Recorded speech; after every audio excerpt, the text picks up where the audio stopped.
நிறைவான ஆவியானவரே, நீர் வரும்போது குறைவுகள் மாறுமே. கர்த்தருடைய பரிசுத்த நாமம் மகிமைப்படுவதாக. நெகேமியாவின் புஸ்தகம் 9ஆம் அதிகாரம் 21வது வசனம். இப்படி 40 வருஷமாக வனாந்தரத்தில் அவர்களுக்கு ஒன்றும் குறைவுபடாதபடிக்கு அவர்களை பராமரித்து வந்தீர். அவர்கள் வஸ்திரங்கள் பழமையாய் போகவும் இல்லை, அவர்கள் கால்கள் வீங்கவும் இல்லை என்று சொல்லி பார்க்கிறோம். கிறிஸ்துவுக்குள் அன்பான தேவனுடைய பிள்ளைகளை, 40 வருஷமாக கர்த்தர் அவர்களை பராமரித்து வந்தார்.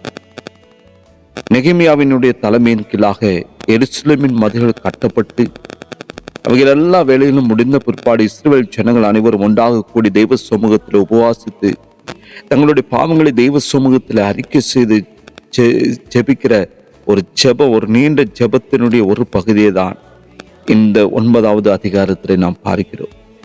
எகிப்திலிருந்து விடுதலை செய்யப்பட்டு கடந்து வந்ததான இஸ்ரவேல் ஜனங்கள் கர்த்தருக்கு விரோதமாக தம்முடைய தாசர்களுக்கு விரோதமாகவும் பலமுறை முறுமுறுத்தார்கள், தேவையில்லாத வார்த்தைகளை பேசினார்கள்.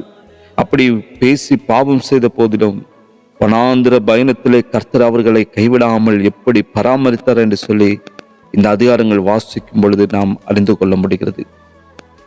இந்த இஸ்ரவேல் ஜனங்களுடைய கீழ்ப்படியாமையின் நிமித்தமாக அவர்கள் 40 ஆண்டு காலமாக வனாந்தரத்தின் பாதையில் அவர்கள் அலைய நேரிட்டது. ஆனால் அப்படிப்பட்ட அந்த தண்டனை காலத்திலும் கூட கர்த்தர் அவருடைய சகல விதமான தேவைகளையும் அவர் சம்பூர்ணமாக சந்தித்தார், நிறைவேற்றி கொடுத்தார்.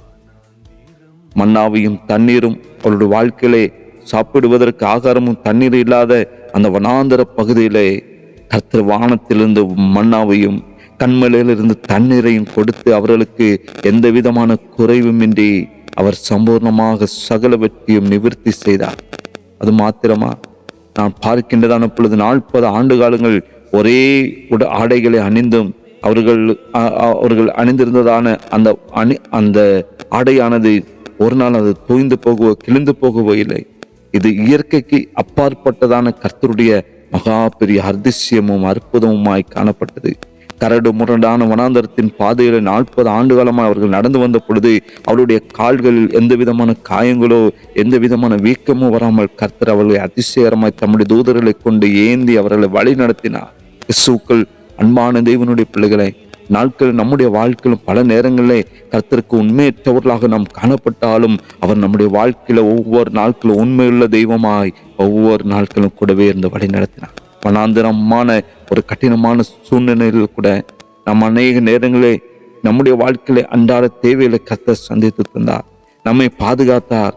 அவருடைய ஒவ்வொரு நாட்கள் அவருடைய மாறாத அந்த தெய்வீக அன்பை நாட்கள் நாம் அறிந்து கொண்டு உணர்ந்து அவருக்கு என்று வாழும்படியா அந்த காலை பொழுதுல நம்மை அர்ப்பணிக்க வேண்டும். அன்பான தேவனுடைய பிள்ளைகளை, முதலில் நம்முடைய குறைவுகளை எல்லாம் ஏற்றுக்கொள்ளக்கூடியதான அந்த மனப்பக்குவம் நம்முடைய வாழ்க்கையில வேண்டும்.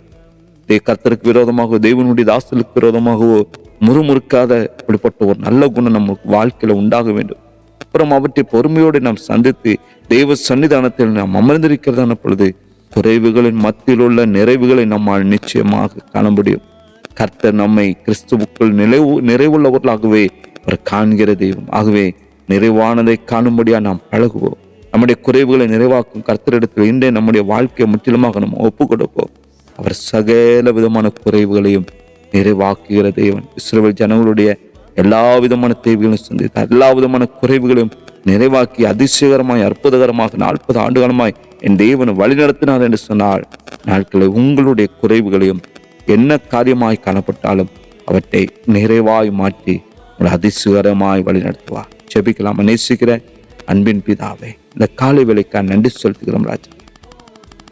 சகல விதமான குறைவுகளையும் நிறைவாக்குகிற தேவன் தோப்பனே, ஒரு நிறைவானவர் வரும்போது சகல விதமான குறைவுகளும் அகன்று போகும் என் வார்த்தையின்படி ஆண்டவரை, என் தேவன் ஒவ்வொருடைய வாழ்க்கையிலும் சகல விதமான சம்பூர்ண நிறைவினார் என் தேவன் ஆசீர்வதிப்பீராக. சகல விதமான குறைவுகளையும் அகற்றப்படுங்க. அது என்ன காரியமாக இருந்தாலும் இயேசுவின் நாமத்தினாலே அகன்று போகட்டும். என் தேவன் சம்பூர்ண ஆசீர்வாதத்தை கட்டளையிடுகிறார். இயேசுவின் நாமத்தில் ஜெபிக்கிற நல்ல பிதாவே. ஆமென்.